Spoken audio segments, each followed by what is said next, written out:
The morning Lena Calloway showed up to interview for the housekeeper position. She spilled her coffee on the marble steps of the Hargrove estate, watched the ceramic mug shatter into 3 clean pieces, and thought, this is a sign. Leave. She didn't leave. She needed the money too badly for signs.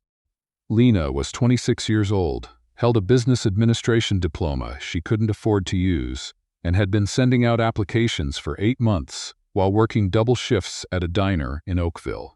Her mother's medication didn't wait for the job market to recover. Her landlord didn't either, so when the agency called about a live-in housekeeping position, full board, competitive salary, 6 days a week, Lena said yes before the woman on the phone finished the sentence. She had not been told that the employer was Fletcher Hargrove. She found out when she arrived. Fletcher Hargrove, 41, CEO of Hargrove Capital, featured in 3 separate Globe and Mail profiles in the last 2 years, photographed at charity galas he reportedly found tedious, opened the door himself, which was already unusual. He looked at Lena the way people look at something they didn't order arriving at their table. The agency said you'd be here at 9, he said. It's 8:58, Lena said. He looked at the broken mug on the steps. I'll clean that up, she said. I can see that, he said, and stepped aside to let her in. The house was exactly what the photos in the Globe profile suggested. A 7-bedroom Victorian in Burlington, extensively renovated, more glass than wood now. Every surface was deliberate, every object had been chosen. It was the kind of home that made you afraid to sit down. Fletcher gave her a tour in the manner of someone completing a task: kitchen, laundry, guest rooms, his office, off limits always, his daughter's room on the 2nd floor. He said this last part differently. The voice dropped slightly, the way someone's voice drops when they're being careful. How old is she? Lena asked. 7, he said. Isla? Is she warm-up people? She's at school. He paused. I want you to know that in advance, not as a warning, just as a fact. Lena nodded. She understood children who didn't warm up easily. She had been one. Isla Hargrove arrived home at 4 o'clock, dropped her backpack exactly in the middle of the hallway where someone could trip on it, and stopped dead when she saw Lena in the kitchen. She had her father's dark eyes. Everything else, the stubborn chin, the way she assessed a stranger with her whole face, seemed entirely her own. You're new, Isla said. I'm Lena to Mrs. Prentice. Today. What happened to Mrs. Prentice? I don't know. I wasn't told about Mrs. Prentice. Isla considered this. She quit. She said this house was too quiet. She walked to the fridge, opened it, stared into it with the focused disappointment only children can produce. It is too quiet. What would make it less quiet? Isla turned around. She looked at Lena the way her father had at the door, like she was something unexpected, but without the coldness, more like curiosity that hadn't decided what it was yet. Do you know how to make French toast? I do. Mrs. Prentice didn't. That does explain some things, Lena said. Isla almost smiled. It was very brief, but it was there. Fletcher Hargrove was, by every observable measure, a man in control of his life. His company had tripled in value over 7 years. His home ran on a schedule. His suits were pressed. His calendar was full. What his calendar did not contain, what no amount of scheduling could accommodate, was the problem of Isla, not Isla herself. Isla was, he knew with the certainty of someone who would never say it out loud, the best thing that had ever happened to him. The problem was what Isla didn't have, what he had failed to provide, what his own mother brought up at every Sunday dinner with the precision of someone who had practiced. She needs a mother figure, Fletcher. She has me. She has a father who works 60 hours a week and a rotating door of housekeepers. That's not I love you, his mother Daphne would say, the way people say it before they say something you won't like. But you are not enough. She needs warmth. She needs someone consistent. She needs a woman in that house who will stay. Fletcher heard this argument so many times he had started dreaming about it. Which is why, in a moment he would later describe to exactly no one, he agreed to Daphne's plan. Daphne knew women. Suitable women, she called them. Women from the right families, the right circles. Women who understood what a life with Fletcher Hargrove would look like, and who found it appealing. She would organize a dinner, not a date, a dinner, very casual. Fletcher would simply meet them, talk to them, see what Isla thought. And if Isla doesn't like any of them? Fletcher asked. Daphne smiled. Then we'll have another dinner. The dinner was a Saturday in October, 3 weeks after Lena started. She learned about it on the Thursday when Fletcher appeared in the kitchen at 7:30 in the morning, which he had not done before, and said, with the energy of a man delivering a memo, "I'll be hosting 8 guests this Saturday evening. Formal. 7 o'clock. I'll need the dining room prepared and dinner served." "Of course," Lena said. "Do you have a menu in mind? My mother will send one." "And will Isla be joining?" He paused. There it was again, that careful pause. "Yes." Briefly, before her bedtime, Lena nodded and went back to wiping down the counter. She didn't ask anything else. She found out the nature of the dinner from Isla on Friday afternoon, when Isla came home, sat at the kitchen island, and announced, "Grandma is bringing ladies for my dad to choose from." Lena set down the cutting board. "I see. Like a menu," Isla said. "But people, what do you think about that?" Isla shrugged with the exaggerated casualness of a child who has opinions she hasn't decided to share yet. "I think it's weird, but Grandma says Dad needs help, the kind that stays." Lena looked at her for a moment. "And what do you think?" Isla opened her snack bar and took a bite, chewed, swallowed. "I think people who want to be chosen act different than people who don't, and I'm good at telling which is which." Lena said nothing. She turned back to the counter. Behind her, she could hear Isla swinging her feet against the stool and humming something quietly, a sound so ordinary and so small it was easy to miss. Lena did not miss it. Saturday arrived with 6 women, 1 grandmother, and a dining room that Lena had spent 4 hours arranging to within an inch of its life. Daphne Hargrove arrived first, at 6:15, swept through the front hall, approved the table setting with a nod, and spent 40 seconds looking at Lena before saying, "You must be the new one," not unkindly, just observationally, like she was filing it away. The guests arrived in pairs. 2 women from Fletcher's business circles in Toronto, one who had been at school with Daphne's niece, one who came highly recommended by someone at the firm, 2 who Lena simply classified as very confident in heels on marble floors.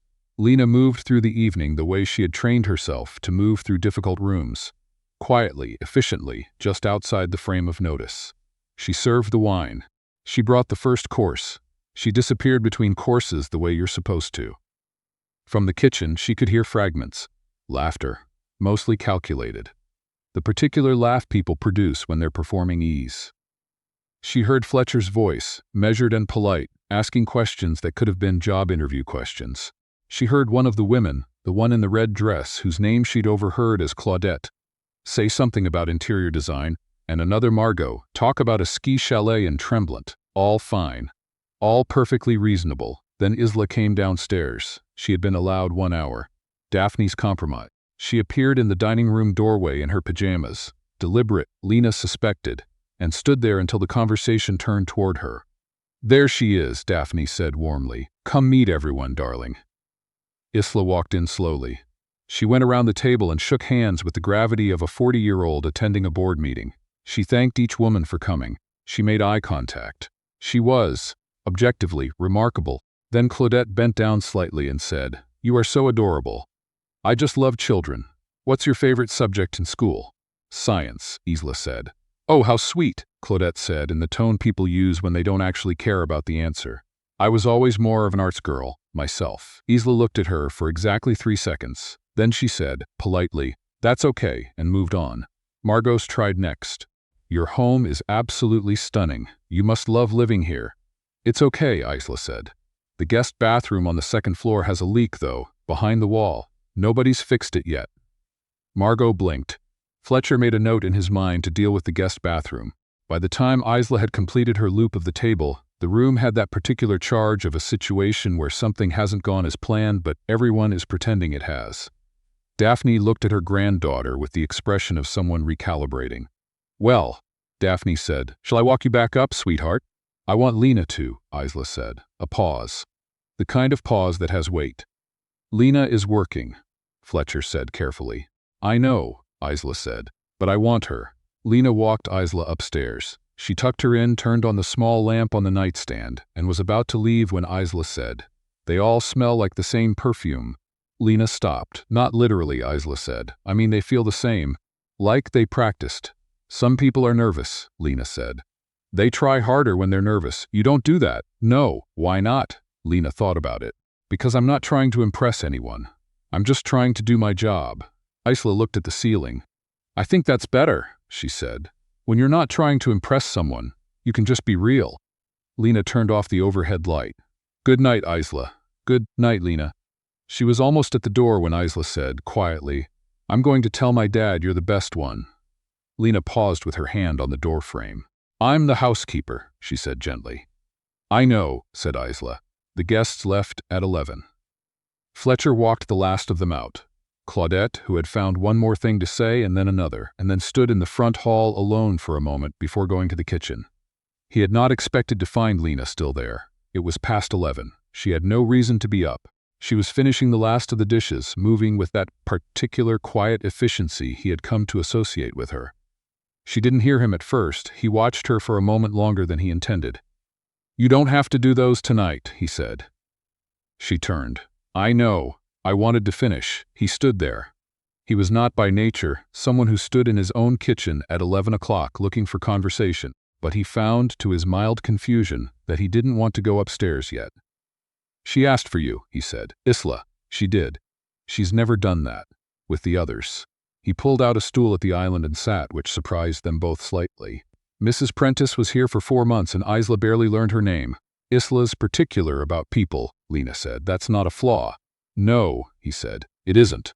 There was a pause. A comfortable one, though Fletcher would not have predicted that. "The dinner," he said. "Was it?" He stopped. Started again. "How did it seem? From your end?" Lena considered this carefully. She chose honesty in the mild, non-damaging version. "They were all perfectly nice, but I didn't say but." "Your face did," he said, and there was something in his voice she hadn't heard before, something lighter. Lena dried her hands on the dish towel. Isla noticed that they felt like they were performing. "That's all I'll say." Fletcher was quiet for a moment. "She's 7.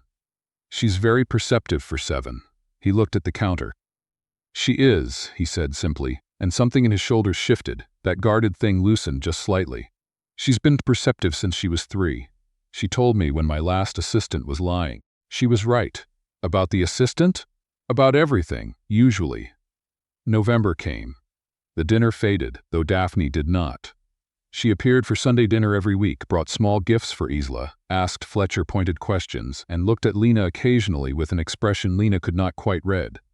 Lena settled into the house the way she settled into most places, practically, efficiently, without drawing attention to herself. She fixed the leak behind the guest bathroom wall herself, rather than waiting for the contractor. She learned that Isla liked her French toast with exactly 1 teaspoon of vanilla and no cinnamon.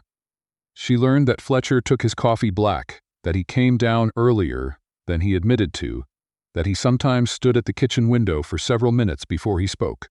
She learned that he was not, at his core, as cold as he appeared. This was inconvenient information. She learned it slowly, in pieces, the way you learn anything important. The way he paused outside Isla's room on his way to bed, and you could see, if you were passing with laundry, that he just stood there for a moment in the quiet.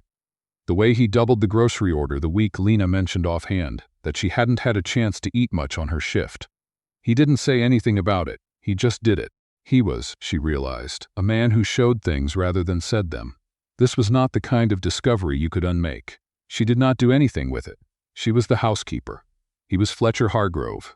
These were facts, solid and external, and she was good at respecting facts. The problem arrived in the form of Daphne's second effort, which was not a dinner but something more intimate. A Sunday lunch with one woman, a carefully selected single candidate, who Daphne described as absolutely lovely, darling, you'll see. Her name was Colette Whitmore, and she was, by every measure, remarkable. She was 36, a landscape architect, easy-looking in the way that very confident people are easy-looking. She brought flowers, fresh ones, not store-bought, and crouched down to Isla's level in the doorway and said, "I heard you like science. I designed the rain garden at the Science Center in Hamilton. Want to see pictures?" Isla looked at her. "What's a rain garden?" she asked. "Plants that filter water before it goes back into the ground. They use native species. I can show you on my tablet." Isla stepped back from the door. Not in retreat, in invitation. "Okay," she said. From the kitchen, Lena heard this and felt something that took her a moment to identify. She identified it. She didn't like it. She moved through the lunch quietly, served the food, refilled the water, stayed out of conversations that weren't hers. Colette was warm without performing warmth. She made Fletcher laugh twice, real laughs, brief and slightly startled, like he hadn't intended them. She talked to Isla about native plants, and then listened genuinely, while Isla explained her theory that dinosaurs would have been afraid of thunder. By the end of lunch, even Lena could see it. This one was different. She did the dishes. Isla found her in the kitchen 20 minutes after Colette left. She was nice, Isla said. She seemed lovely, Lena said. Isla sat on the counter, which she wasn't supposed to do. Lena didn't tell her to get down. But, Isla said. But what? You said but in your voice. Lena looked at, I didn't say anything. I know, Isla said. That's how I heard the but. Lena put down the pot she was drying. She sat on the stool across from Isla and looked at her seriously, because this was a serious moment and Isla deserved serious. Colette is a genuinely good person, Lena said. And she's right for your dad, by every reasonable measure I can think of. But you're realer, Isla said. Isla, you make French toast the way I like it without me asking anymore. Isla held up a finger. You fixed the bathroom and didn't tell anyone. You just fixed it. Second finger. You know when I'm tired before I say so. Third finger. You never smell like you practiced. Lena was quiet for a moment. Those things don't mean what you think they mean, she said carefully. I'm your housekeeper. It's my job to notice those things. It's not a job thing, Isla said, with the impatience of someone explaining something obvious. It's a you thing. Lena opened her mouth, closed it. Your dad is going to make his own choice, she finally said. And whatever that is, that's the right thing. Okay? Isla looked at her with those dark eyes, her father's eyes, patient and unconvinced. Okay, she said. She did not mean it. The following Saturday, Lena was in the garden cutting back the hydrangeas when she heard the side gate open. She turned to find Fletcher standing there in a gray weekend jacket, hands in his pockets, looking at her with an expression she couldn't categorize. I need to tell you something, he said. Lena straightened up. She kept her hands around the garden shears so she had something to hold on to. All right. Colette and I are having dinner next week. Daphne arranged it. I agreed to it. He paused. I wanted you to know. Lena looked at him. She couldn't understand why he was telling her this. She also, with some distance from herself, understood exactly why. Colette's wonderful, she said. Truly. She is, he said. He wasn't moving. But Isla said something. Lena waited. She said you're the realest person in this house. He said it like he was reporting a fact, like he was being careful with it. She said she'd already told you what she thought. He stopped. Then, with visible effort, she wasn't wrong, Lena. She's not usually wrong. The garden was very quiet. Lena set the shears down on the garden wall. She took a breath. Mr. Hargrove, she started. Fletcher, he said. He'd said this before. She hadn't used it. Fletcher, she said. It cost her something. I'm your employee. I am very good at my job because I actually care about this house and about Isla, and I'm glad she feels safe here. That matters to me more than I can say. She kept her voice even.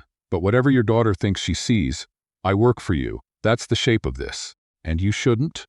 I know what the shape of it is, he said quietly. I'm asking if the shape can be different. Silence. A crow called from the oak tree at the back of the yard.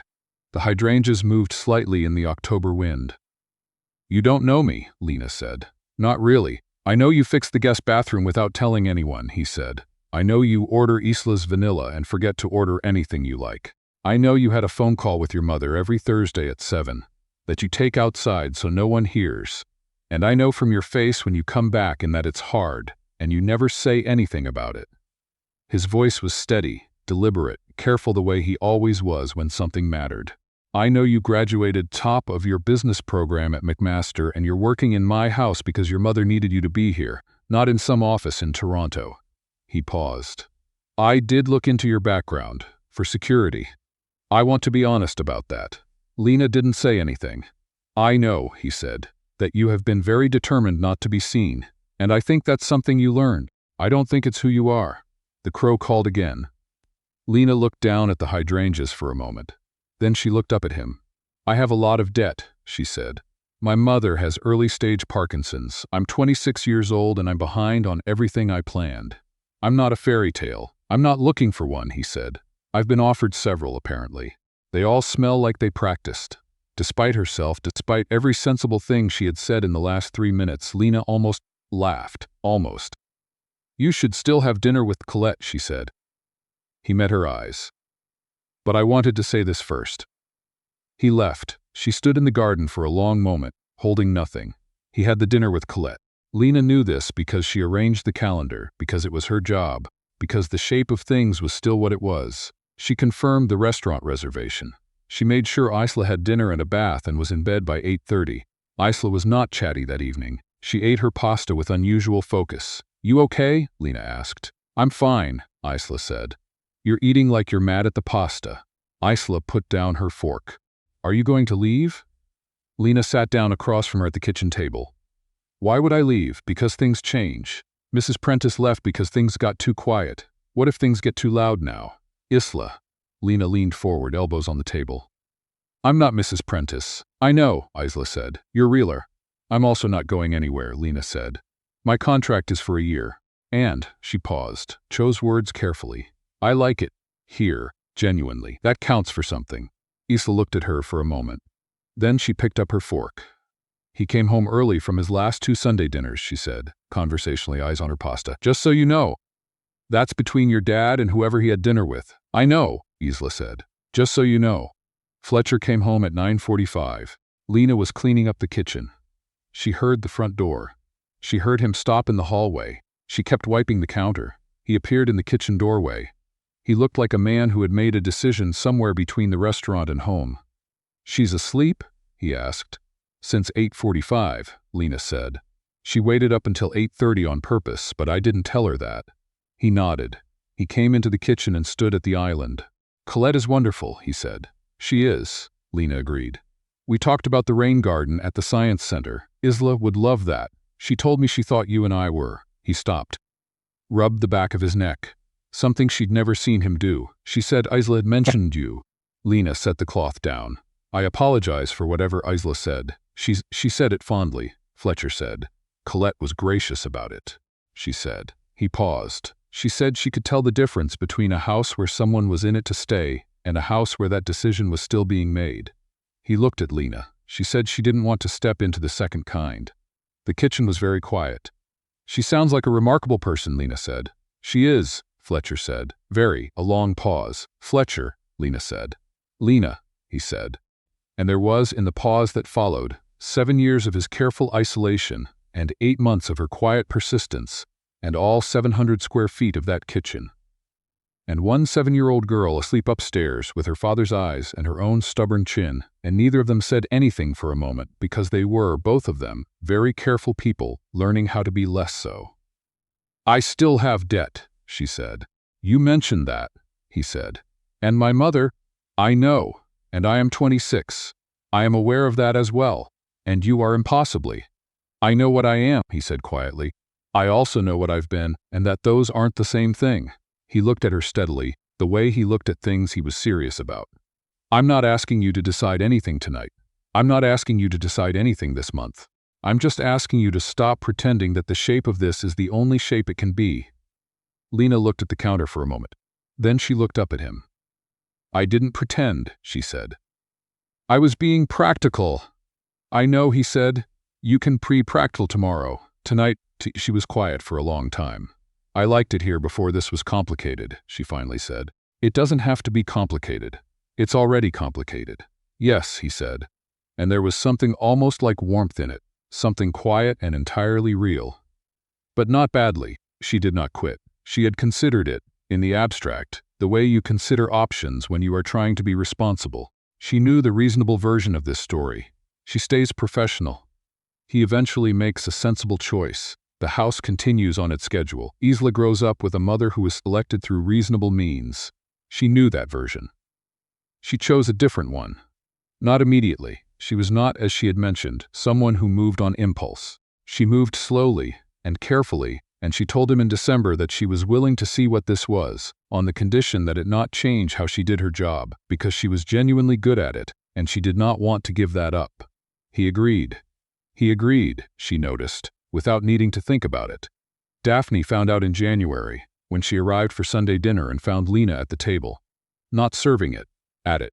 Daphne stood in the dining room doorway for a moment. She looked at Lena. She looked at Fletcher. She looked at Isla, who was eating a bread roll and attempting to appear as though this was completely ordinary. "Well," Daphne said. "Grandma, Isla said. Lena knows how to make French toast. I'm sure she does, Daphne said. She set her handbag on the side table and took her usual seat and looked at Lena across the table with an expression Lena still couldn't read, until she could because it shifted, slowly, into something that was almost a smile. I hope, Daphne said, that you know this family is a great deal of work. I have some familiarity with the house, Lena said. Daphne said. She unfolded her napkin. The guest bathroom, is the leak fixed? In October, Lena said. Daphne looked at her son. October, she repeated. She handled it, Fletcher said. Daphne picked up her fork. I see, she said, in the tone of someone who had seen a great deal more than this and found it satisfying. Then pass the bread, please. That spring, Isla turned 8. She asked for a birthday party at the Science Center, specifically near the rain garden, which she had researched extensively and could tell you about in more detail than most adults would be comfortable with. She told Lena about it in January and then reminded her monthly, and then weekly, and then daily as April approached, which Lena bore with the particular patience of someone who genuinely liked being told the same information over and over by someone who loved it.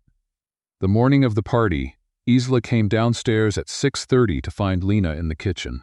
She stood in the doorway in her pajamas with her hair loose around her face, and she looked at the kitchen, at the birthday banner Lena had apparently put up at some point in the night, at the French toast on the plate on the island, at the small wrapped package next to it, and she didn't say anything for a moment. Then she said, You stayed up. I went to bed, Lena said. I just got up early. Did my dad know you were doing this? He helped with the banner. He can't cut a straight line. I did the letters. Isla looked at the banner. It was, objectively, lopsided on one end. I can tell, she said. She climbed onto the stool at the island and pulled the French toast toward her. She didn't touch the package yet. She ate a bite, put her fork down, looked at Lena with those serious, particular eyes. You're not going anywhere, she said. It wasn't a question this time. No, Lena said. I'm not. Isla picked up her fork again. Okay, she said, and this time she meant it.